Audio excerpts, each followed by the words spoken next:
ನಮಸ್ಕಾರ ಸ್ನೇಹಿತರೆ. ಸೋಷಿಯಲ್ ಮೀಡಿಯಾದಿಂದ ಏನೆಲ್ಲ ಆಗುತ್ತೆ ಅನ್ನೋದಕ್ಕೆ ಇದಕ್ಕಿಂತ ಉದಾಹರಣೆ ಮತ್ತೊಂದು ಬೇಡ. ಸ್ನೇಹಿತರೆ, ಈ ಒಂದು ವಿಷಯದ ಬಗ್ಗೆ ಮಾಹಿತಿಯನ್ನು ನೀಡ್ತೀನಿ.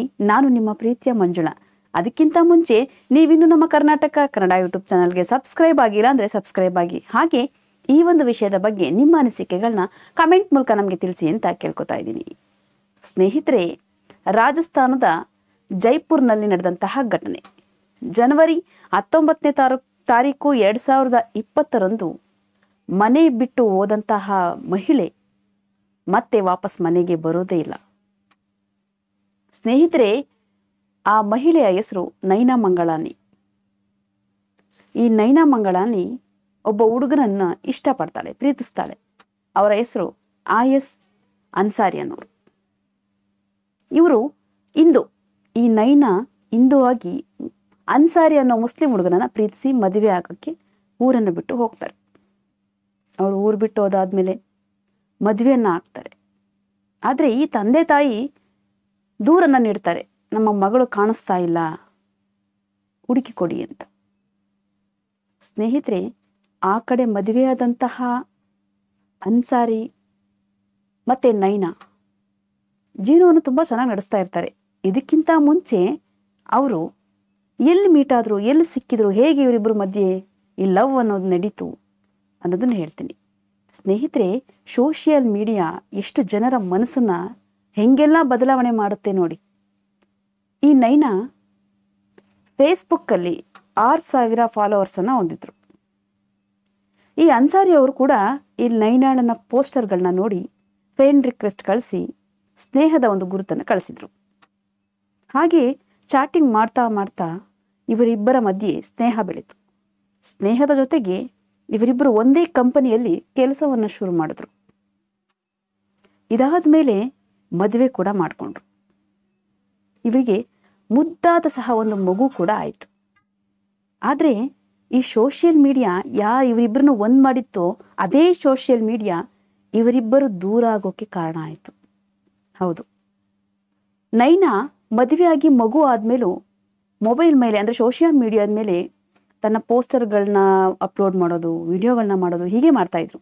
ಆದರೆ ಅನ್ಸಾರಿ ಅವ್ರಿಗೆ ಒಂದು ಅನುಮಾನ, ನನಗೆ ರಿಕ್ವೆಸ್ಟ್ ಕಳಿಸಿ ಇವಳು ಪ್ರೀತಿ ಮಾಡಿದ ಹಾಗೆ ಎಲ್ಲಿ ಬೇರೆಯವ್ರನ್ನೂ ರಿಕ್ವೆಸ್ಟ್ ಅಕ್ಸೆಪ್ಟ್ ಮಾಡಿ ಪ್ರೀತಿ ಮಾಡ್ತಾಳೋ ಅಥವಾ ಬೇರೆ ಏನಾದರೂ ನನಗೆ ಗೊತ್ತಿಲ್ಲದೆ ಏನಾದರೂ ಆಗ್ಬಿಡುತ್ತೋ ಅನ್ನೋ ಭಯ ಅನ್ಸಾರಿ ಅವ್ರಿಗಿರುತ್ತೆ. ಆದರೆ ಅದೇ ವಿಷಯವಾಗಿ ಈ ನೈನಾ ಮತ್ತು ಅನ್ಸಾರಿ ಅವ್ರ ಮಧ್ಯೆ ಜಗಳಗಳಾಗ್ತಾ ಇರುತ್ತೆ. ನೀನು ಫೋನ್ ಜಾಸ್ತಿ ಯೂಸ್ ಮಾಡಬೇಡ, ಹಾಗೆ ಹೀಗಿಂತ ಸಣ್ಣ ಪುಟ್ಟ ಗಲಾಟೆಗಳು ಹಾಕ್ತಾ ಇರ್ತವೆ. ಆದರೆ ಒಂದಿನ ಆತ ಅನುಮಾನ ಪಡ್ತಾ ಇದ್ದಂಗೆ ಈಕೆ ಇನ್ನೂ ಹೆಚ್ಚು ಮಾಡ್ತಾಳೆ. ಅಂದರೆ ಫೋನ್ ಯೂಸ್ ಮಾಡೋದು, ಸೋಷಿಯಲ್ ಮೀಡಿಯಾಗೆ ಅಪ್ಲೋಡ್ ಮಾಡೋದು, ಹಾಗೆ ಮಾಡ್ತಾ ಇರುವಾಗ ಈತನ ಕೋಪ ಸಿಕ್ಕಾಪಟ್ಟೆ ಜಾಸ್ತಿ ಆಗುತ್ತೆ. ಆವಾಗ ಹೇಳ್ತಾನೆ, ನಮಗೆ ಸಂಸಾರ ಇದೆ, ಮಗು ಇದೆ, ನಮ್ಮ ಜೀವನದ ಕಡೆ ಗಮನ ಕೊಡು, ಈ ಫೋನನ್ನು ಅವಾಯ್ಡ್ ಮಾಡು ಅಂತ ಹೇಳಿದ್ರು ಆಕೆ ಯಾರ ಮಾತನ್ನು ಕೇಳೋ ಪರಿಸ್ಥಿತಿ ಸಹ ಇರಲಿಲ್ಲ. ಹೀಗಿರುವಾಗ ಇಬ್ಬರ ಮಧ್ಯೆ ಜೋರು ಗಲಾಟೆ ಆಗಿ ಈ ನೈನಾ ಅನ್ನೋರು ತವ್ರ ಮನೆಗೆ ಹೋಗ್ತಾರೆ. ನನಗವನು ಬೇಡ ಅಂತ ಮಗುನ ಕರ್ಕೊಂಡು. ಅದೇ ಸ್ವಲ್ಪ ದಿನ ಇವನು ಆ ನೈನಾನ ಬಿಟ್ಟಿದ್ದು ಮತ್ತೆ ಯಾಕೋ ನನಗೆ ಹೆಂಡತಿ ಬೇಕು, ಮಗು ಬೇಕು ಅಂತ ಮತ್ತೆ ನೈನಾಳ ತವ್ರ ಮನೆಗೆ ಹೋಗಿ ನಾನು ಈ ಥರ ಮಾಡಲ್ಲ ತಪ್ಪು, ಇನ್ನೊಂದ್ಸಲ ಇವಳ ಮೇಲೆ ಅನುಮಾನ ಪಡಲ್ಲ, ಕಳಿಸ್ಕೊಡಿ ನನ್ನ ಜೊತೆ, ನನ್ನ ತಪ್ಪಾಯಿತು ಅಂತ ಕೇಳ್ಕೊತಾನೆ.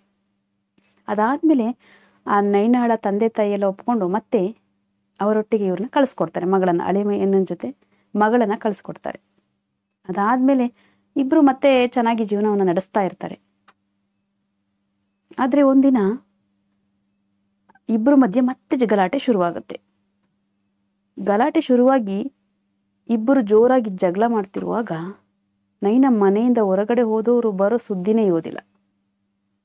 ಯಾಕೆ ಮನೆಯಿಂದ ಹೋದವಳು ಬರಲೇ ಇಲ್ಲ ಅಂತ ನೈನಾಳ ತಂದೆ ತಾಯಿ ಪೊಲೀಸರಿಗೆ ದೂರನ್ನು ನೀಡ್ತಾರೆ. ನಮ್ಮ ಮಗಳು ಮಗುವನ್ನು ಮನೆಯನ್ನು ಬಿಟ್ಟು ಹೋಗಿದ್ದಾಳೆ, ಬಂದಿಲ್ಲ, ಹುಡುಕೊಡಿ ಅಂತ ಹೇಳ್ಬಿಟ್ಟು ಪೊಲೀಸವ್ರಿಗೆ ದೂರನ್ನು ನೀಡ್ತಾರೆ. ಅದಾದಮೇಲೆ ಪೊಲೀಸವರು ಒಂದು ತನಿಖೆಯನ್ನು ಶುರು ಮಾಡ್ತಾರೆ. ಮೊದಲು ಶುರು ಮಾಡೋದು ತನ್ನ ಗಂಡನಿಂದನೇ, ಅಂದರೆ ನೈನಾಳ ಗಂಡನಿಂದನೇ.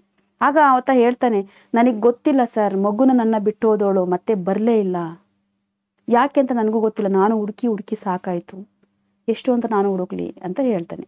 ಅದಾದಮೇಲೆ ಪೊಲೀಸವರು ಮತ್ತೆ ವಿಚಾರಣೆ ಬೇರೆ ಕಡೆ ಎಲ್ಲ ಮಾಡ್ತಾರೆ. ಆದರೂ ಯಾವೊಂದು ಸುಳಿವು ಕೂಡ ಸಿಗೋದಿಲ್ಲ. ತಂದೆ ತಾಯಿಗಳು ಮತ್ತೆ ಪೊಲೀಸವ್ರಿಗೆ ಒಂದು ಇನ್ವೆಸ್ಟಿಗೇಷನ್ ಮಾಡಿ ನಮ್ಮ ಮಗಳನ್ನು ನಮಗೆ ಹುಡುಕಿಸಿ ಕೊಡಿ ಅಂತ ಕೇಳ್ತಾ ಇರ್ತಾರೆ. ಹೀಗಿರುವಾಗ ಪೊಲೀಸವರು ಮತ್ತೆ ನಿಮಗೆ ಯಾರ ಮೇಲಾದರೂ ಅನುಮಾನ ಇದೆಯಾ ಅಂತ ನೈನಾಳ ತಂದೆ ತಾಯಿನ ಕೇಳ್ತಾರೆ. ಆದರೆ ನಮಗೆ ಅನುಮಾನ ಇದೆ, ನಮ್ಮ ಅಳಿಯನ ಮೇಲೆ ನಮಗೆ ಅನುಮಾನ ಇದೆ, ಅವನನ್ನು ಸರಿಯಾಗಿ ವಿಚಾರಣೆ ಮಾಡಿ, ಅವನಿಂದನೇ ಏನೋ ಆಗಿದೆ, ನೀವು ವಿಚಾರಣೆ ಮಾಡಿ ಅಂತ ಕೇಳಿದಾಗ ಪೊಲೀಸವರು ಮತ್ತೆ ಅನ್ಸಾರಿ ಅನ್ನೋರನ್ನ ಕರ್ಕೊಂಡು ಬಂದು ವಿಚಾರಣೆನ ಶುರು ಮಾಡ್ತಾರೆ.